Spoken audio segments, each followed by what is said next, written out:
Hello hi সবাইকে বন্ধুরা, চলে এসেছি একটা নতুন ভিডিও নিয়ে। তো আজকের ওয়েদারটা, সকাল থেকে আমি মর্নিং ওয়াক করে এসেছি। যখন মর্নিং ওয়াকে গেছিলাম তখন ওয়েদারটা খুব একটা ভালো ছিল না। এখন দেখছি আবার ভালো হয়ে গেছে, রোদও উঠছে।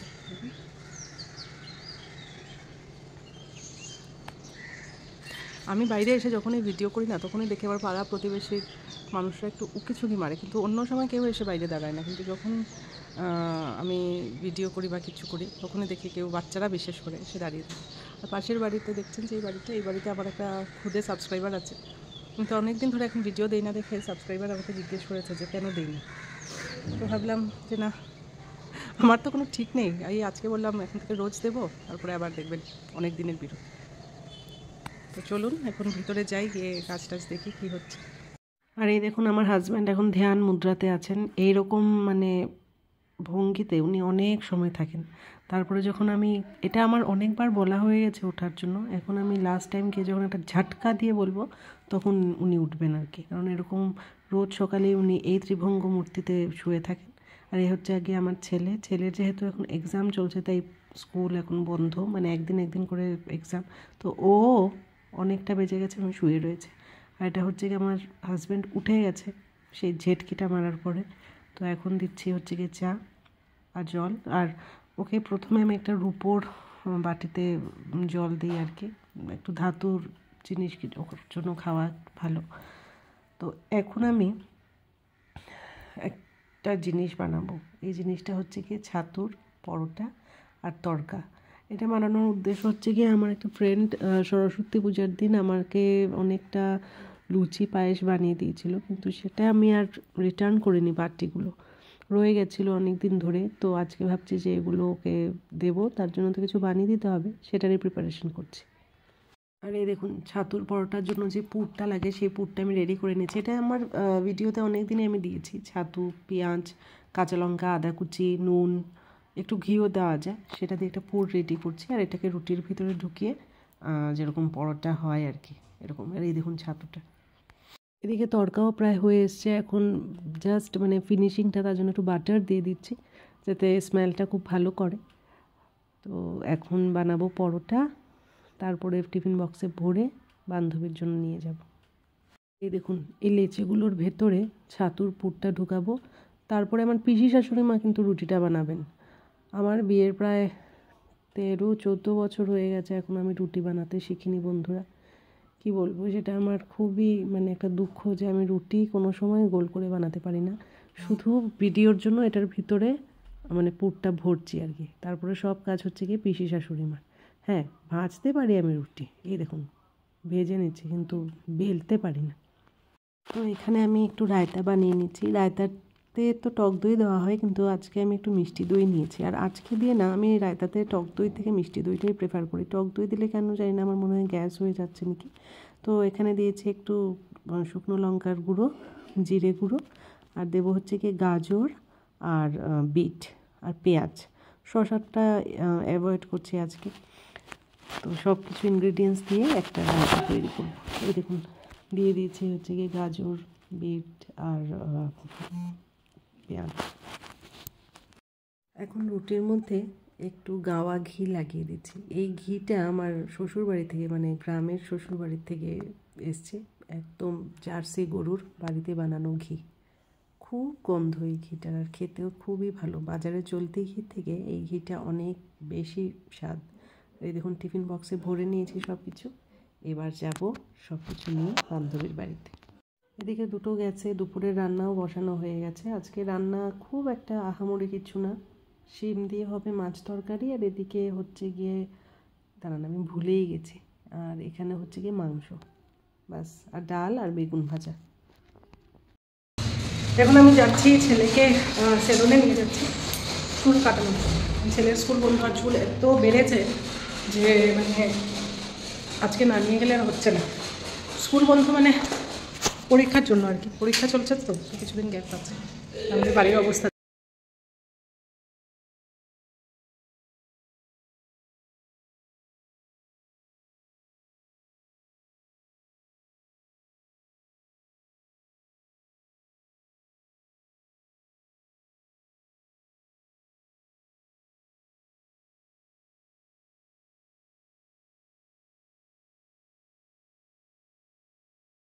আর এবারে আমি স্নান করে এসে গেছি, এসে একটু মুখে টোনার ক্রিম এগুলো লাগাচ্ছি।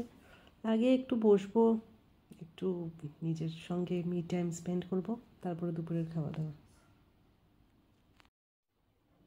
তো এখন একদম বিকেলে দেখা করছি আপনাদের সাথে চা নিয়ে, মানে সন্ধ্যের চা। তো চাটা খাচ্ছি, আর এদিকে দুধ যে ছিল, দুধটার যে সরটা তো জমিয়ে রাখা হয়, সেটা দিয়ে একটু ভাবছি ঘি ওঠাবো, কিন্তু ঘি তো উঠলোই না। এটা একটা কী বলবো, আমরা এটাকে সিলেটি ভাষায় বলি বচুরি, সেটা উঠে গেছে। আর এখন দেখুন এই দুধটা দিয়ে ছানা কাটা হয়েছে। আমাদের বাড়িতে মানে বাইরের ছানাটা কমই খাওয়া হয়, ঘরের ছানাই বেশি খাওয়া হয়, মানে দুধ কেটে যেটা ছানা। আর অনেক দিন হয়ে গেছে ভিডিও করি না, তো এই সুন্দরকাণ্ড হনুমানজির এনেছি, যেহেতু আমি হনুমানের খুবই ভক্ত। তো ছেলের পরীক্ষা চলছে, আমি ছেলেকে বললাম যে তোকে কি মানে পড়াতে হবে একটু বললাম, তোকে একটু দেখিয়ে দিই, কিন্তু না, ছেলে নিজেই পড়ে, ক্লাস 5 থেকে ও নিজেই পড়ছে। তো এটার একটা একদিকে ভালো দিকও আছে যে আমার খুব একটা থাকতে লাগে না ওর সাথে, কিন্তু তার আর একটা ব্যাড সাইডও আছে যে কী পড়ছে সেটা আমি বুঝতেও পারি না। আর কোনো কোনো সময় গিয়ে দেখি না যে তা না দেখি, কিন্তু এখন যে মানে পরীক্ষার টাইমে এখন গিয়ে যদি ওকে খুব বেশি ডিস্টার্ব করি, কী পড়াবো কী পড়াচ্ছি বল, তাহলে ওই ডিস্টার্ব হবে। কিন্তু অন্য সময়ও দেখি, কিন্তু এই যে 2 বছর ধরে ও নিজেই পড়ছে, আর ওর ম্যাথসের একজন টিচার আছে, উনি পড়াচ্ছে। তো ম্যাথসের যেহেতু অনেকটা বন্ধ, ম্যাথস একদম লাস্টের দিন, তো ম্যাথসের স্যার এখন আসছে না। টুইসডেতে ওর হচ্ছে গিয়ে সায়েন্স, তো এটাই ও পড়ছে। আর চাটা খাওয়া শেষ, এখন একটু বসে রয়েছি। আরেকটা কথা কি জানেন, আজকে বিকেলবেলা দুপুরে ভাত টাত খেয়ে আমি তো মোবাইল দেখছিলাম, তারপরে একটু শুয়েও ছিলাম। তারপর এখন আমার কী হয়েছে, একটু ওভার থিঙ্কিং করি অনেক বেশি। আজকে ছেলেকে যেহেতু চুল কাটতে নিয়ে গেছি, হঠাৎ মনে হলো যে চুল কাটার সময় আমাদের ভাড়াটিয়া বাইক মানে সাকিবের ছেলে দুটো, এরা এখন যাচ্ছে। আমাদের নিচের তলায় আগে দুটো নার্স ছিল, এরা এখন চলে গেছে, চলে দুটো ফটোগ্রাফার এসছে। ওরা থাকে, একজন ভিডিওগ্রাফি করে আর একজন ফটোগ্রাফি করে। তো দুটো ছেলেই ভালো, আর ওদের সাথে একটা ছেলে আছে, বিচকু টাইপের একটা ছেলে, ওদেরকে রান্না টান্না করে দেয়। আর এর পাশে যারা থাকতেন ওরাও চলে গিয়ে এখন ওরা মানে নর্থ ইন্ডিয়ান মানুষ, দিল্লির মানুষ, ওরা এসছে। ইনফ্যাক্ট আমার হাজব্যান্ড কুম্ভতে যে গেছে ওই আমার ভাড়াটিয়া যে ভাইয়া, ওর জন্যই, কারণ ও একটা ভালো পোস্টেই চাকরি করে, তো ওই সব টিকিট কেটে বন্দোবস্ত করে দিয়েছে। তাই আমার হাজব্যান্ড মানে খুব 11th আওয়ারে যেতে পেরেছে, নাইলে কবে মানুষ 2-3 মাস আগে টিকিট কেটে যাচ্ছে, আর আমার হাজব্যান্ড জাস্ট যাওয়ার কদিন আগে টিকিট কেটেছে। তো যেটা বলতেছিলাম, হঠাৎ মনে হলো আমার ছেলেকে যে আজকে চুল কেটেছে, যে মানে খুর যেটাকে আমরা বলি, ওটা কি ব্লেডটা চেঞ্জ করেছে নাকি, হঠাৎ আমার মনে হলো সেটাকে। ওখানে কিন্তু আমি জিজ্ঞেস করে এসেছি, ভদ্রলোক বলেছে চেঞ্জ করেছে। মানে কী এখন হচ্ছে, আবার গেছি আমি সেলুনে, গিয়ে জিজ্ঞেস করেছি যে আপনি যে খুর দিয়ে চুলটা কেটেছেন, আপনি কি ব্লেডটি চেঞ্জ করেছেন? তো বলে হ্যাঁ दीदी ব্লেড তো চেঞ্জ কি একদম কসম সে দোকান মে খড়া হোকে ঝুট নেই বলেগা কসম সে। কিন্তু ঠিক আছে, ভদ্রলোক চেঞ্জ করেছে, আমিও জিজ্ঞেস করেছি, কিন্তু ব্যাপারটা হচ্ছে যে এটা আমার একটা হয়ে যাচ্ছে, যেটা আমার মাথায় ঢুকে না সেটা আমার মাথা থেকে চট করে বের হয় না, কেন জানি না, ইদানিং একটু বেশি হচ্ছে। ওই জিনিসটা তো ভালো না। তো এটাই ভাবছি, নিজেকে নিজেই বোঝাচ্ছি যে মন, বুড়ো তো হচ্ছি, কিন্তু বুড়ো হওয়ার সাথে সাথে আর বুড়োদের যে সিমটমসগুলো আছে সবগুলো দেখি ধরা পড়ছে। আর কেদারা দেখেছেন তো, এই আরাম কেদারাতে বসে বসে আমি সন্ধ্যার থেকে রাত্রি কাটিয়ে দিই যখন বাড়িতে থাকি। আর নাইলে যদি বাইরে থাকি, রিহার্সাল থাকে, তখন তো এদেরকেও যত্ন করছি না, বাড়িতে এত ধুলো। দেখি মানডে থেকে এদেরকে একটু যত্ন করবো, না করলে তো হবে না। আজকে তো ভ্যালেন্টাইন্স ডে, দেখি হাজব্যান্ড কিছু সারপ্রাইজ দেয়নি কি, কারণ আমার হাজব্যান্ড আর যাই করুক সারপ্রাইজ কোনো দিন দেয়নি এই জীবনে আমাকে। সব বছরই ভাবি বার্থডেতে বা ম্যারেজ অ্যানিভার্সারিতে আমাকে সারপ্রাইজ কিছু দেবে, কিন্তু এটা দেয় না, সেটা আমারই প্ল্যান করতে হয়।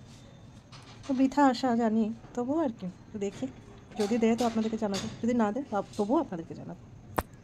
বন্ধুরা, আমার সারপ্রাইজ গিফট এসে গেছে, গোলাপ ফুল আর 12 মজা। এগুলো খেয়ে ভাত টাত খেয়ে এখন আমি কম্বল গায়ে দিয়ে শুয়ে পড়েছি। আবার দেখা হচ্ছে নতুন একটা ভিডিওতে, ততক্ষণ পর্যন্ত টাটা বাই বাই, ভালো থাকবেন সবাই, আর হ্যাপি ভ্যালেন্টাইন্স ডে সবাইকে।